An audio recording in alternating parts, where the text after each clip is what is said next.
Explore India with विकास में आपका एक बार फिर से स्वागत है। आज हम केरल कैसे घूमने जाएं इस पर विस्तार से चर्चा करेंगे। केरल अर्थात केरला एक बेहद खूबसूरत टूरिस्ट डेस्टिनेशन है।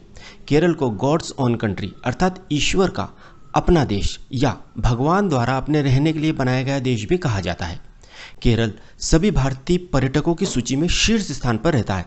हर भारतीय की दिल इच्छा होती है कि वह एक बार तो अपने परिवार के साथ केरल की प्राकृतिक सुंदरता को अपनी आंखों से निहार कर आए।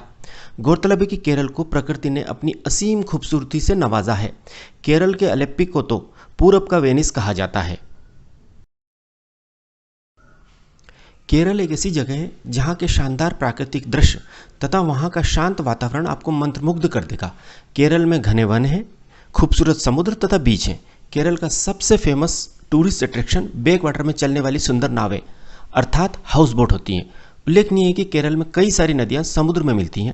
जब नदियां समुद्र में मिलने वाली होती हैं तो उस दौरान नदी का जल प्रवाह लगभग स्थिर जैसा हो जाता है अर्थात बहुत ज़्यादा धीमा हो जाता है तथा चारों ओर नदी का जल दूर दूर तक फैल जाता है, जिसे बैक वाटर के नाम से जाना जाता है।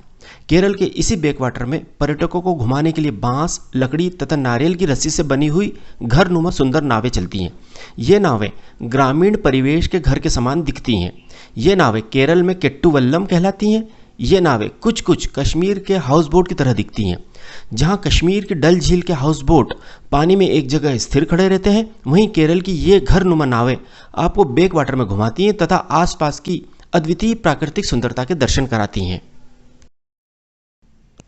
यदि आपने केरल घूमने का प्लान बनाया है तो आपके मन में सबसे पहला सवाल यह उत्पन्न होता है कि केरल किस समय घूमने जाना चाहिए। तो इसका जवाब यह है कि जून के केवल एक महीने को छोड़कर केरल कभी भी घूमने जाया जा सकता है।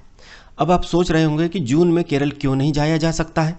तो इसका सिंपल सा जवाब यह है कि सामान्यतः 1 जून को दक्षिण पश्चिमी मानसून हमारे देश में सबसे पहले केरल के तट को ही हिट करता है तथा केरल में तेज हवाओं के साथ बहुत प्रचंड बारिश होती है। यह बारिश बिना रुके कई सप्ताह तक चलती रहती है। यदि जून में आप केरल चले भी गए तो तीव्र बारिश के चलते अपने होटल से बाहर निकल ही नहीं पाएंगे। इसलिए आपसे रिक्वेस्ट है कि आप जून में केरल घूमने मत जाइए। केरल घूमने का सबसे आदर्श समय जुलाई से मार्च का होता है तथा अप्रैल तथा मई माह में भी केरल घूमने जाया जा सकता है। परंतु अप्रैल तथा मई में केरल में अधिकतम तापमान 32 डिग्री से 36 डिग्री के बीच होता है, इसलिए दोपहर में घूमने में थोड़ी परेशानी आती है। एक बात तो हम आपको बताना ही भूल गए हैं कि गर्मी के मौसम में भी यदि आप केरल जाते हैं तो केरल का हिल स्टेशन मुन्नार आपको शिमला जैसी शीतलता प्रदान करेगा। इसलिए यदि आप गर्मी के मौसम में भी केरल जाते हैं तो आपको ज़्यादा चिंता करने की ज़रूरत नहीं है। आपने यह तो तय कर लिया कि आपको केरल कब जाना है। अब आपके सामने दूसरा सवाल यह उत्पन्न होता है कि केरल कैसे पहुंचे।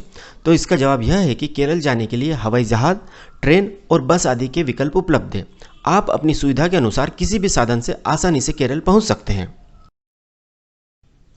यदि आप बस द्वारा केरल जाना चाहते हैं तो इसके लिए आपको सबसे पहले कोच्चि, जिसे कोचीन भी कहा जाता है, पहुंचना होगा। यदि आप नई दिल्ली से बस से केरल के कोच्चि जाने की योजना बना रहे हैं तो कोच्चि तक पहुंचने में न्यूनतम 47 घंटे लगेंगे, क्योंकि दिल्ली से कोच्चि की सड़क मार्ग से दूरी लगभग 2721 किलोमीटर है। यदि आपके साथ छोटे बच्चे तथा आपके बुजुर्ग पेरेंट्स हैं तो इस तरीके से कोच्चि जाना बड़ा परेशानी भरा रहेगा।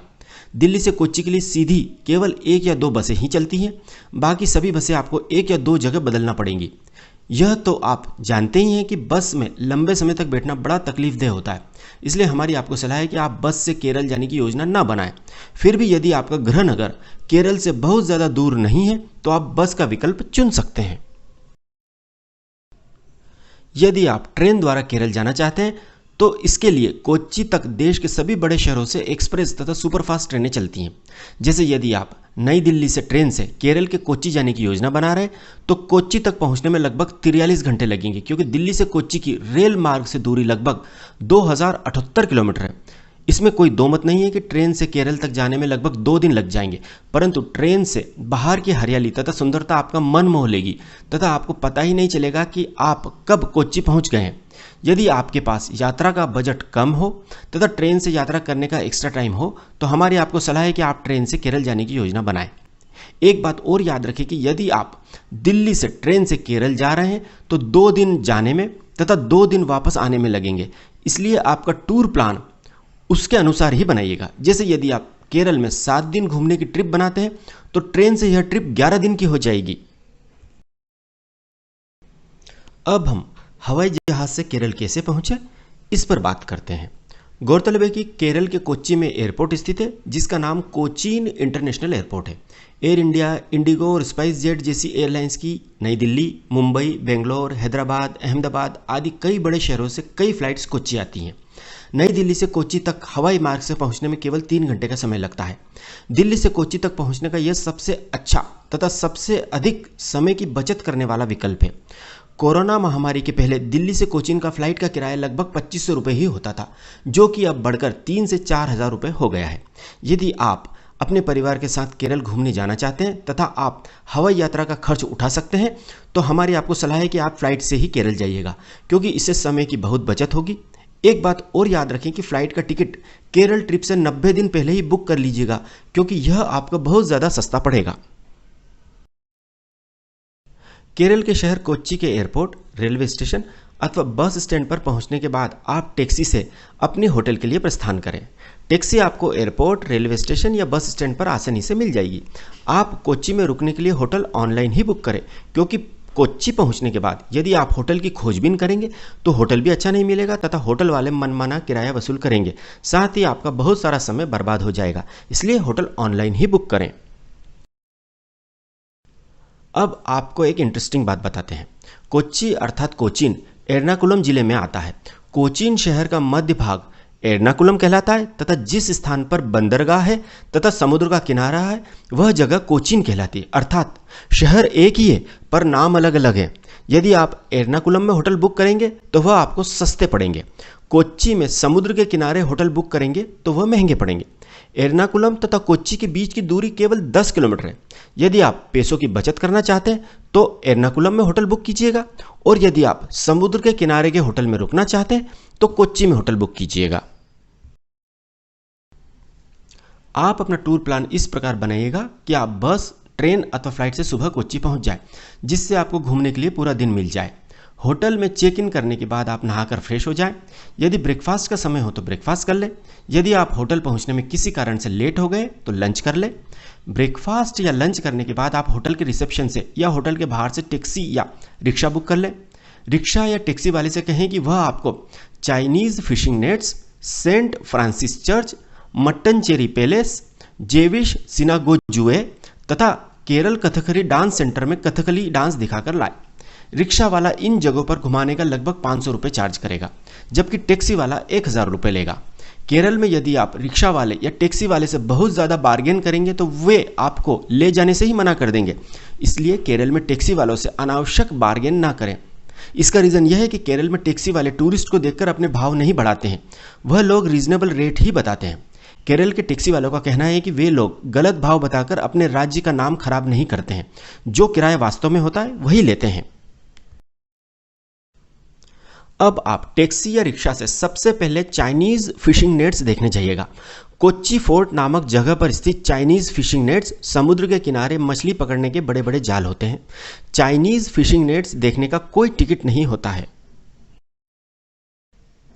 यदि आप स्वयं इन नेट्स को ऑपरेट करके देखना चाहते हैं तथा मछली पकड़ना चाहते हैं तो कुछ पैसे देने पड़ते हैं, परंतु हमारी सलाह है कि आप इन नेट्स को दूर से ही देखें, क्योंकि पैसे देने के बाद भी मछली पकड़ना तो दूर की बात है, आप इन नेट्स को चला भी नहीं पाएंगे, क्योंकि इन नेट्स को चलाने के लिए कम से कम 6 हट्टे कट्टे लोगों की ज़रूरत पड़ती है तथा इन नेट्स के ऊपर से समुद्र में गिरने का तथा नेट्स में पैर फंस जाए तो हड्डी टूटने का भी खतरा होता है। इसलिए इन नेट्स के साथ दूर से ही फोटो क्लिक करें तथा दूर से ही इनका दीदार करें। चाइनीज़ फिशिंग नेट्स देखने के बाद आप कोच्चि फोर्ट में ही स्थित सेंट फ्रांसिस चर्च देखने जाएं। सेंट फ्रांसिस चर्च को भारत का पहला यूरोपियन चर्च भी कहा जाता है। एक बात याद रखें कि कोच्चि फोर्ट कोई किला नहीं है, ना ही कोई दीवार से घिरा मॉन्यूमेंट है। यह तो केवल कोच्चि में एक जगह का नाम है, इसलिए कोच्चि फोर्ट के नाम से आप भ्रमित अर्थात कंफ्यूज न हो। सेंट फ्रांसिस चर्च देखने के बाद आप मट्टनचेरी पैलेस देखने जाइएगा। मट्टनचेरी पैलेस शुक्रवार को बंद रहता है तथा बाकी के दिन यह पर्यटकों के लिए खुला रहता है। गौरतलब है कि पुर्तगालियों ने कोच्चि के एक मंदिर को लूटा था, जिससे कोच्चि का राजा बहुत नाराज हो गया था। तब तब राजा को मनाने के उद्देश्य से पुर्तगालियों ने यह महल राजा को भेंट स्वरूप दिया था। महल के दोनों तरफ 2 मंदिर हैं, जिनमें से एक भगवान कृष्ण को और दूसरा भगवान शिव को समर्पित है। 1663 में डच शासकों ने भी इस महल में कुछ सुधार और बदलाव किए थे और इसके बाद से इस महल को डच पैलेस के नाम से भी जाना जाने लगा है। मट्टनचेरी पैलेस में एक संग्रहालय भी है, जिसमें भगवान के भित्ति चित्र अर्थात पेंटिंग्स हैं। मट्टनचेरी पैलेस देखने के बाद आप जेविश सिनागोजुए देखने जाइएगा। जेविश सिनागोजुए का अर्थ यहूदी आराधनालय अर्थात यहूदी मंदिर होता है। ऐसा कहा जाता है कि भारत में केवल 35 जेविश सिनागोजुए हैं, जिनमें से यही एकमात्र कार्यशील आराधनालय है तथा यहाँ नियमित पूजा अर्चना होती है। इसके बाद आप अपने टैक्सी वाले से कहें कि वह आपको केरल कथकली डांस सेंटर, जो कि फोर्ट कोच्चि में ही स्थित है, लेकर चले। केरल कथकली डांस सेंटर में कथकली परफॉर्मेंस का समय शाम को 5 बजे से 7 बजे तक होता है। इस शो का टिकट लगभग 500 रुपये का होता है। 5 साल तक के बच्चों को यहाँ फ्री एंट्री मिलती है। उल्लेखनीय है कि कथकली केरल की शास्त्रीय नृत्य नाट्य कला शैली है।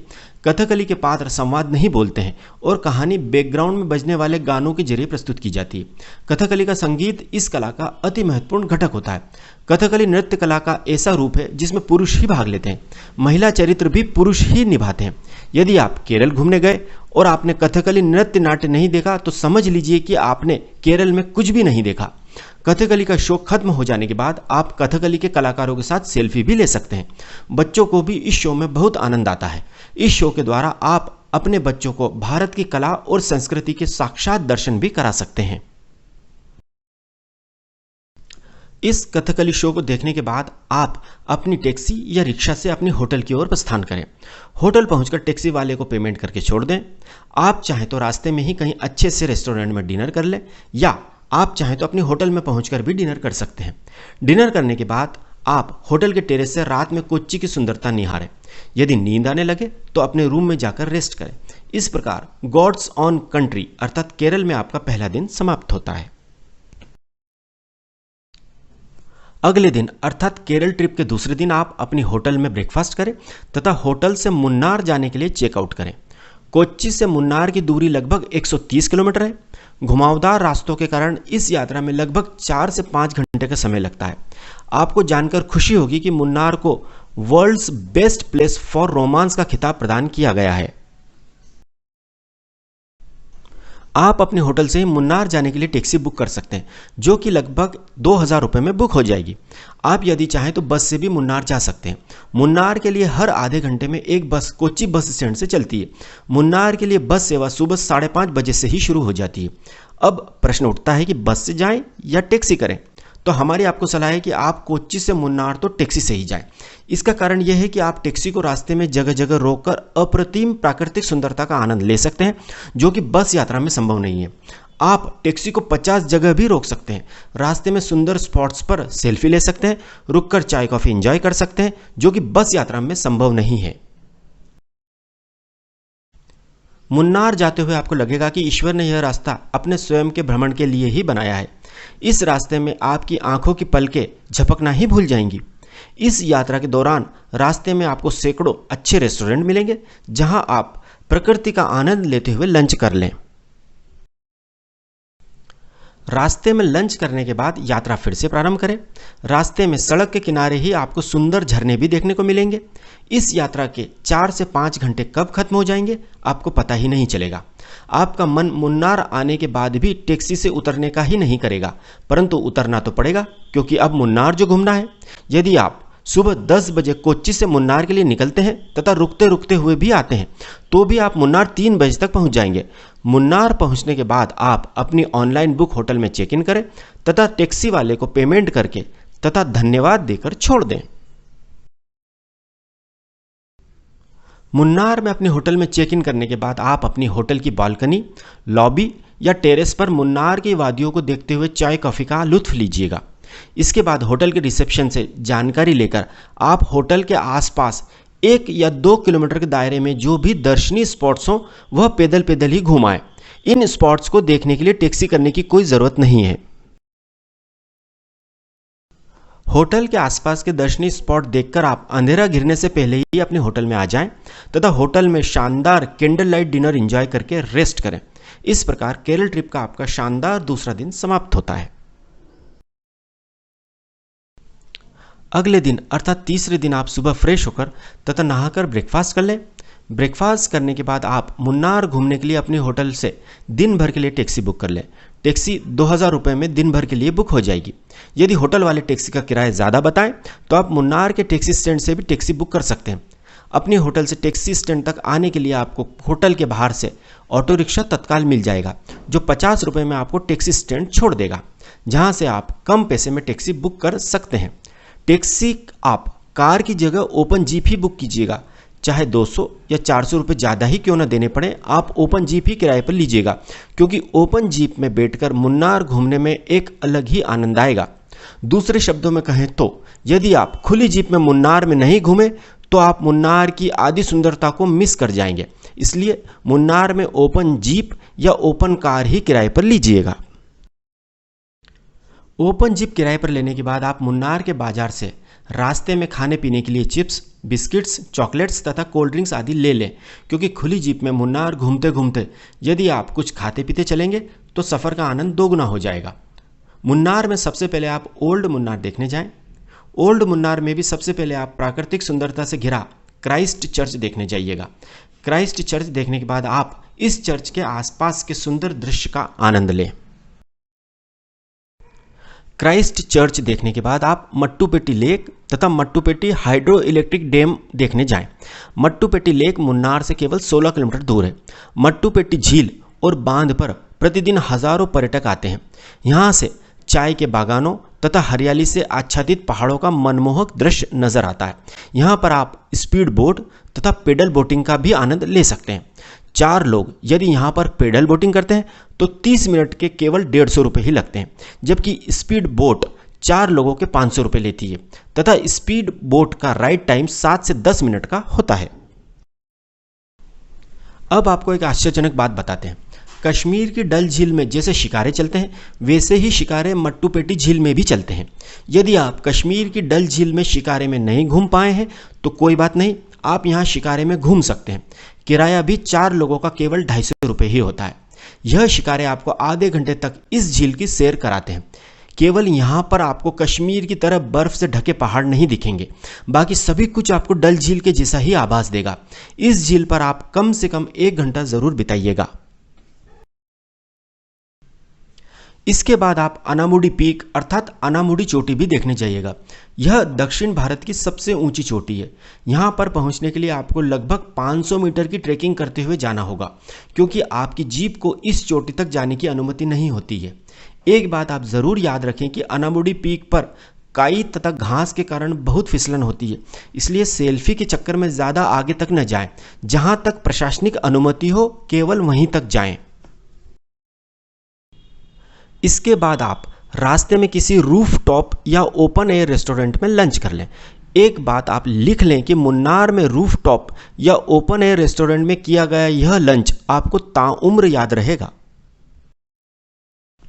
लंच करने के बाद आप मुन्नार से 8 किलोमीटर दूर अथुकड़ फॉल अर्थात अथुकड़ झरना देखने जाइएगा। अथुकड़ फॉल देखने के बाद आपकी रास्ते की सारी थकान मिट जाएगी और आपका मन प्रफुल्लित हो जाएगा। इस झरने में आप अपने बच्चों को लेकर पानी में ज़्यादा गहराई तक मत जाइएगा, केवल दूर से ही इस झरने का आनंद लीजिएगा।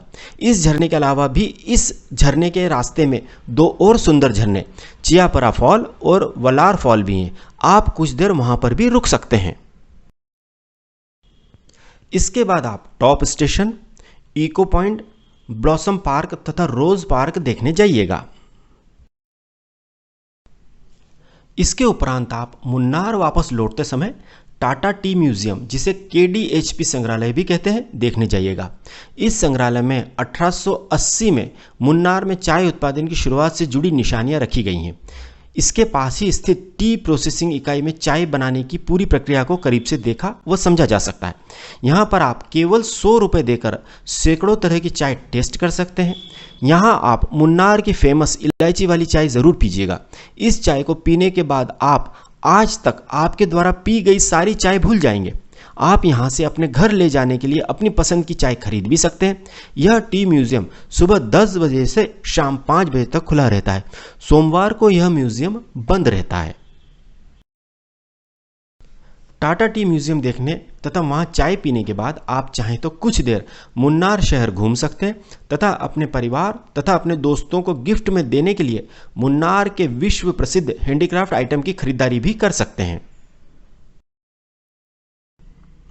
इसके बाद आप केरल के मार्शल आर्ट कलारी पयट्टू का 1 घंटे का शो भी देख सकते हैं, जिसका टिकट 200 रुपये प्रति व्यक्ति होता है। टिकट आराम से मिल जाता है। यह शो शाम को 6 बजे, 7 बजे, 8 बजे तथा 9 बजे शुरू होता है तथा आप अपनी सुविधा अनुसार शो का टाइम चुन सकते हैं तथा इस शो को एंजॉय कर सकते हैं। इसके बाद आप सीधे अपने होटल में आकर डिनर करें तथा रेस्ट करें। चौथे दिन आप सुबह अपने होटल में ब्रेकफास्ट करें तथा होटल से थेक्कड़ी जाने के लिए चेकआउट करें। थेक्कड़ी मुन्नार से लगभग 100 किलोमीटर दूर है तथा टैक्सी का किराया 1500 से 1700 रुपये के बीच होता है।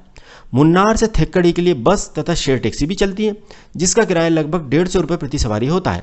अब आप सोच रहे होंगे कि मुन्नार में घूमने के लिए क्या और जगह नहीं है, तो इसका जवाब यह है कि यदि आपके पास एक दिन और एक्स्ट्रा हो तो आप मुन्नार में Eravikulam national park, Kundala lake, Lockhart gap, Chinnar wildlife sanctuary, Pothamedu view point, Lakkam waterfall आदि भी देख सकते हैं। परंतु यदि आपके पास एक्स्ट्रा दिन ना हो तो आप थेक्कड़ी के लिए प्रस्थान करें। रास्ते में ही अच्छे से रेस्टोरेंट या ढाबे पर लंच कर लें। थेक्कड़ी पहुंचने में आपको लगभग 3 घंटे लग जाएंगे। थेक्कड़ी में आप अपनी ऑनलाइन बुक होटल में चेक इन करें तथा यदि आपने रास्ते में लंच नहीं किया हो तो होटल में ही लंच कर लें। लंच करने के बाद आप आधे दिन के लिए रिक्शा या टैक्सी बुक कर लें, जो 500 से 750 रुपये में बुक हो जाएंगे तथा उससे सबसे पहले एलिफेंट जंक्शन जाएं। यहाँ आप हाथी की सवारी का आनंद लें। यदि आप चाहें तो यहाँ हाथी को नहला भी सकते हैं तथा उनके साथ मस्ती भी कर सकते हैं। हाथी पर्यटकों को कोई नुकसान न पहुंचाए, इसका बहुत ज़्यादा ध्यान रखा जाता है, इसलिए चिंता की कोई बात नहीं है। इस जगह पर आकर तो आपके परिवार के बच्चे खुशी के मारे पागल ही हो जाएंगे। यदि आपके साथ बच्चे हैं तो एलिफेंट जंक्शन जरूर जाइएगा। यहाँ का चार्ज 400 रुपये पर हेड होता है, जिसमें 30 मिनट की एलिफेंट राइड भी शामिल होती है। यदि 4 या अधिक लोग हैं तो डिस्काउंट भी मिलता है।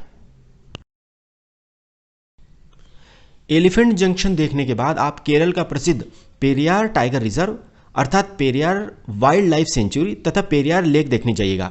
पेरियार लेक में शाम के समय बोटिंग का आनंद लीजिएगा। इसके बाद आप कुमिली गांव का मसाला बाजार देखते हुए अपने होटल में आकर डिनर करें तथा रेस्ट करें। इस प्रकार केरल में आपका चौथा दिन समाप्त होता है। 5वें दिन आप अपने होटल में सुबह का ब्रेकफास्ट करें तथा होटल से अलेप्पी जाने के लिए टैक्सी बुक करें। थेक्कड़ी से अलेप्पी की दूरी लगभग 140 किलोमीटर है तथा यात्रा में 4 घंटे का समय लगता है। आप रास्ते में लंच कर लें। अलेप्पी में आप अपने होटल से direct Alleppey houseboat ride starting point पर उतरें। यहाँ आपको सैकड़ों हाउस बोट, जिसे केरल में मॉडिफाइड केट्टुवल्लम कहते हैं, लाइन से खड़े मिल जाएंगे। यहाँ आराम से हाउस बोट मिल जाते हैं। कोई ऑनलाइन बुकिंग की ज़रूरत नहीं है, क्योंकि ऑनलाइन बुकिंग में आप बार्गेनिंग नहीं कर पाएंगे तथा बहुत ज़्यादा पैसा ऑनलाइन बुकिंग में लिया जाता है, जबकि सीधे बुकिंग करने पर आपको बहुत कम रेट पर हाउस बोट मिल जाएगा। यहाँ आपको रेट कम कराने के लिए ज़बरदस्त बार्गेनिंग करनी पड़ेगी। केरल में यही एकमात्र जगह है जहाँ आपको एक्सट्रीम लेवल की बार्गेनिंग करनी पड़ेगी। यहाँ लग्जरी हाउस बोट का 4 लोगों का एक दिन का किराया लगभग 8,000 रुपये होता है। इसमें आपको 2 बेडरूम मिलते हैं तथा इस 8,000 रुपये में रात का डिनर तथा अगले दिन का ब्रेकफास्ट भी सम्मिलित होता है। ये हाउस बोट आपको अलेप्पी से कुमारकोम तक बैक वाटर में 32 किलोमीटर तक लेकर जाएंगे तथा अगले दिन वापस आपको Alleppey house boat riding starting point पर ड्रॉप कर देंगे। पीक सीजन में यह किराया 11,000 रुपये तक भी पहुंच जाता है। अलेप्पी में साधारण हाउस बोट अर्थात बजट हाउस बोट भी उपलब्ध होते हैं, जिनका एक दिन का किराया लगभग 4,000 रुपये होता है, परंतु इसमें भोजन के लिए अलग से पैसे देने होते हैं। इनमें डबल डेक अर्थात डबल स्टोरी तथा बालकनी नहीं होती है। इसमें आप कैप्टन अर्थात बोट चलाने वाले के पास से तथा साइड की खिड़की से ही बाहर देख सकते हैं।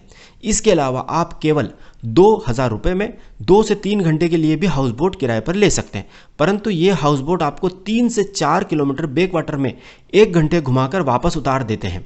इस प्रकार के हाउस बोट में भोजन की सुविधा नहीं होती है। अब यह आपके बजट पर निर्भर करता है कि आप किस प्रकार के हाउस बोट में घूमना चाहते हैं। हमारी आपको सलाह है कि आप 4,000 रुपये वाला हाउस बोट एक दिन के लिए बुक करें। इससे आप होटल में रात भर रुकने से बच जाएंगे तथा 1 से 2,000 रुपये की बचत हो जाएगी। यदि आप 4,000 रुपये वाला हाउस बोट बुक करते हैं तो लगभग 1,000 रुपये भोजन पर एक्स्ट्रा खर्च होंगे तथा 4 लोगों को हाउस बोट लगभग 5,000 रुपये में पड़ जाएगा। यदि आपके पास बजट की कोई प्रॉब्लम नहीं है तो फिर आप 8,000 रुपये वाला लग्जरी हाउस बोट ही बुक कीजिएगा। देखिए, हम सभी के पास पैसों की तथा बजट की समस्या होती है, परंतु अलेप्पी में हाउस बोट में खर्च किया गया पैसा आपको कभी भी अखरेगा नहीं। इसका कारण यह है कि अलेप्पी के हाउस बोट पानी में चलते हैं, कश्मीर के हाउस बोट की तरह डल झील में खड़े नहीं रहते हैं। अलेप्पी के हाउस बोट का खाना भी ताज़ा तथा शुद्ध होता है। यहाँ शेफ आपके सामने लाइव भोजन बनाता है। आपके सामने ही आपका बेडरूम सैनिटाइज किया जाता है। बेडशीट तथा ब्लैंकेट भी वाइट मिलते हैं तथा वह साफ होते हैं। हाउस बोट के ऑपरेटर आपका अपने परिवार की तरह ख्याल रखते हैं। अलेप्पी के 8,000 रुपये किराए वाले हाउस बोट में जैसे ही आप चेक इन करते हैं, आपको मिनरल वाटर बॉटल के साथ वेलकम ड्रिंक मिलता है, जो नारियल पानी, बटर मिल्क या मिल्क शेक आदि होता है। इसके थोड़ी देर बाद आपको चाय या कॉफ़ी, स्नैक्स तथा बिस्किट के साथ मिलती है। रात में 7 से 8 बजे केले के पत्तों पर शानदार कैंडल लाइट डिनर खाने को मिलता है। हाउस बोट से बैक वाटर का अद्भुत नज़ारा आपका मन मोह लेगा। आप इस नज़ारे को देखकर कह उठेंगे कि वाकई इस जगह को ईश्वर ने अपने रहने के लिए ही बनाया है। हाउस बोट में समय ऐसे बीतेगा जैसे वह पंख लगाकर उड़ रहा हो। हाउस बोट के इस अद्वितीय अनुभव को हम शब्दों में बयान ही नहीं कर सकते हैं। केवल इतना कह सकते हैं कि अलेप्पी के हाउस बोट का एक्सपीरियंस कश्मीर के हाउस बोट के एक्सपीरियंस से 1,00,000 गुना अच्छा रहेगा। टाइम्स पत्रिका ने अलेप्पी के हाउस बोट को फ्रांस के पेरिस की सीन नदी के हाउस बोट से भी अच्छा माना है तथा वर्ल्ड में फर्स्ट रेटिंग दी है। इसी से आप अनुमान लगा लीजिए कि यहाँ के हाउस बोट में आपका एक्सपीरियंस कितना अद्भुत और जादुई रहेगा। चाहे आप अपने बजट में कहीं और कटौती कर लीजिएगा, परंतु अलेप्पी के हाउस बोट में एक रात जरूर रुकिएगा। अलेप्पी के हाउस बोट से आप बैक वाटर तथा आसपास के जंगल का आनंद लीजिएगा। हजारों पशु तथा पक्षियों का कलरव आपको मंत्रमुग्ध कर देगा। आपका मन करेगा कि समय यहीं रुक जाए और आप इस जगह हमेशा के लिए रह जाएं। हाउस बोट पर कैंडल लाइट डिनर करने के बाद आप अपने रूम में रेस्ट करें। इस प्रकार केरल ट्रिप का आपका 5वां दिन समाप्त होता है। अगले दिन आपकी नींद हाउस बोट पर अपने आप जल्दी खुल जाएगी। आप हाउस बोट से सनराइज देखें तथा फिर फ्रेश होकर तथा नहाकर ब्रेकफास्ट करें। हाउस बोट आपको 9 से 10 बजे के बीच Alleppey houseboat ride starting point पर ड्रॉप कर देगा। यह वही जगह होगी जहां से आप हाउस बोट में बैठे थे। इस मेस्मराइजिंग सफ़र के बाद आप वहीं से अर्थात house boat ride starting point से कोवलम जाने के लिए टैक्सी बुक करें। टैक्सी आराम से मिल जाएगी। अलेप्पी से कोवलम की दूरी 160 किलोमीटर तथा यात्रा में लगभग 3 से 4 घंटे लगते हैं। टैक्सी का किराया लगभग 2,000 रुपये रहेगा। कोवलम के रास्ते में ही आप लंच कर लें। आप कोवलम आराम से 1 से 2 बजे तक पहुंच जाएंगे। कोवलम पहुंचकर अपनी ऑनलाइन बुक होटल में चेक इन करें। इसके बाद आप रिक्शा या कैब करके कोवलम का वर्ल्ड फेमस लाइट हाउस बीच तथा कोवलम बीच देखने जाइएगा। यहाँ आप वाटर स्पोर्ट्स का भी आनंद ले सकते हैं। आप यहाँ पर जो छोटे छोटे रेस्टोरेंट्स होते हैं वहाँ मिल्क शेक, नारियल पानी अथवा कोल्ड ड्रिंक्स भी समुद्र को देखते हुए पीजिएगा। इसके बाद आप कैब या रिक्शा से अपने होटल में आ जाएं तथा रेस्ट करें। इस प्रकार केरल में आपका 6वां दिन समाप्त होता है। अगले दिन अर्थात 7वें दिन आप अपने होटल में ब्रेकफास्ट करें तथा कोवलम की अपनी होटल से चेकआउट करें तथा कन्याकुमारी जाने के लिए टैक्सी बुक करें। अब आप सोच रहे होंगे कि कन्याकुमारी तो तमिलनाडु में आता है, वहाँ क्यों जाएं? हम तो केवल केरल घूमने आए हैं। तो इसका कारण यह है कि कोवलम से कन्याकुमारी की दूरी केवल 80 किलोमीटर है तथा फिर क्या पता कन्याकुमारी कब आना हो। यदि इतना पास आकर कन्याकुमारी जैसे सुंदर टूरिस्ट डेस्टिनेशन को आपने मिस कर दिया तो फिर क्या पता कब आना हो। 50 से 60 हज़ार रुपये खर्च करके केवल कन्याकुमारी घूमने तो आप आएंगे नहीं, तो इसलिए इस ट्रिप में ही कन्याकुमारी को शामिल कर लीजिएगा। आप कोवलम से कन्याकुमारी केवल 1.5 घंटे में ही पहुंच जाएंगे।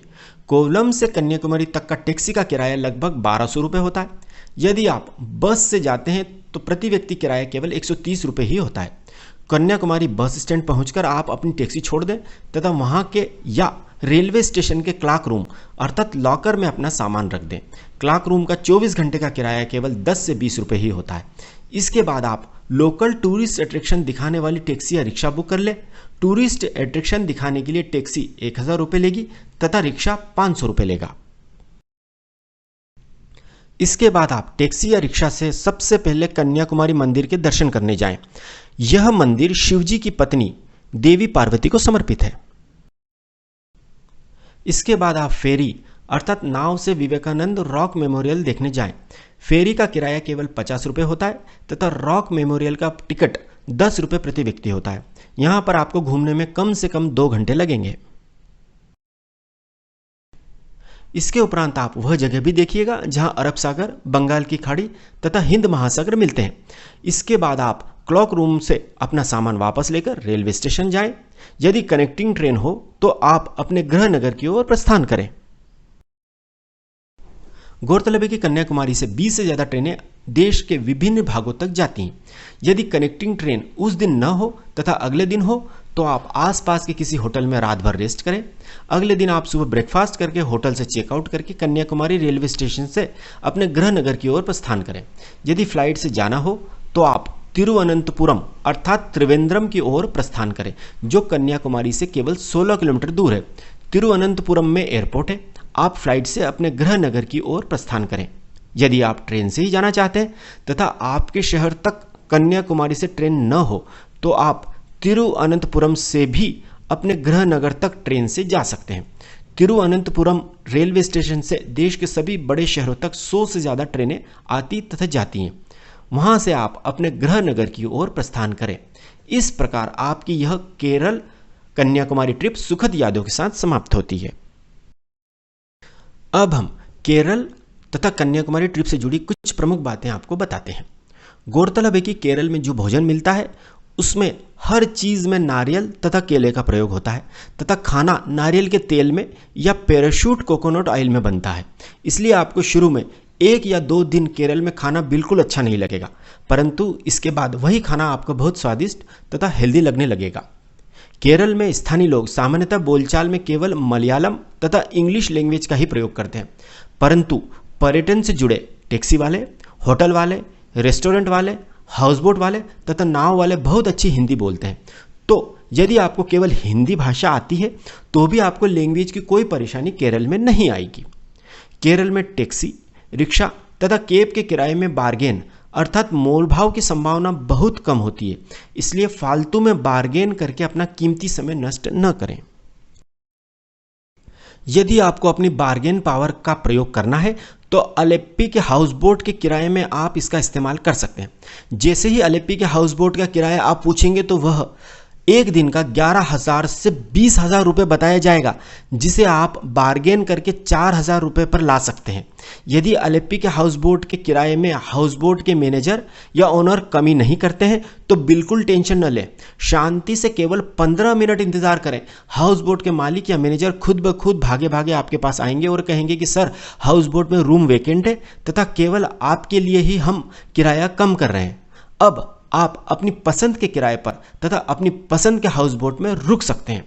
एक बात और याद रखें कि हाउस बोट बुक करने से पहले हाउस बोट को भीतर से अच्छे से देख लें। अपना बेडरूम देख लें, कौन सा रूम दे रहे हैं यह देख लें, भोजन तथा ब्रेकफास्ट में क्या खिलाएंगे यह भी पहले ही पूछ लें। इससे वे कॉस्ट कटिंग नहीं कर पाएंगे तथा जो बताया गया है वही सेवाएं आपको हाउस बोट पर मिलेंगी। केरल ट्रिप में सबसे महंगी एक्टिविटी अलेप्पी के हाउस बोट होते हैं। अलेप्पी के हाउस बोट आप चाहे कुछ भी हो जाए, चाहे कोई भी सलाह दे, ऑनलाइन बुक न करें। इसका कारण यह है कि एक तो आप बार्गेन नहीं कर पाएंगे तथा दूसरा लग्जरी हाउस बोट की इमेज दिखाकर सिंपल से हाउस बोट में आपको शेयर कराई जाएगी तथा इस स्थिति में आप कुछ भी नहीं कर पाएंगे। इसलिए अलेप्पी के हाउस बोट को आप अपनी आंखों से देखें, वहाँ की सुविधाएं देखें, जमकर बार्गेन करें तथा फिर हाउस बोट फाइनल करें। इस प्रोसेस में आपका ज़्यादा समय भी नहीं लगेगा, केवल 1 घंटे में अपनी पसंद का हाउस बोट आप बुक कर लेंगे। जहां तक हो सके अलेप्पी में होटल बुक न करें, सीधे हाउस बोट ही बुक करें तथा उसमें ही चेक इन करें, क्योंकि हाउस बोट में ठहरने का एक्सपीरियंस अद्वितीय तथा माइंड ब्लोइंग रहेगा। इस ट्रिप की सबसे महत्वपूर्ण बात यह याद रखें कि केरल का मौसम बहुत तेजी से बदलता रहता है। यदि तेज हवाएं चल रही हों तो वाटर स्पोर्ट्स तथा नाव की सवारी बिल्कुल न करें। नेक्स्ट पॉइंट है, केरल में लाखों नारियल के वृक्ष हैं, इसलिए जहां तक हो सके नारियल के वृक्षों के नीचे से न निकलें, क्योंकि इन वृक्षों से नारियल यदा कदा गिरते रहते हैं तथा यदि नारियल आपके सिर पर गिर गया तो नारियल को तो कुछ नहीं होगा, हाँ आपका सर जरूर फट जाएगा तथा पूरी केरल ट्रिप अस्पताल में ही बीतेगी। इसलिए केरल में रास्ते पर तो नजर रखिएगा ही साथ ऊपर पेड़ों से गिरने वाले फलों से भी बचकर चलिएगा।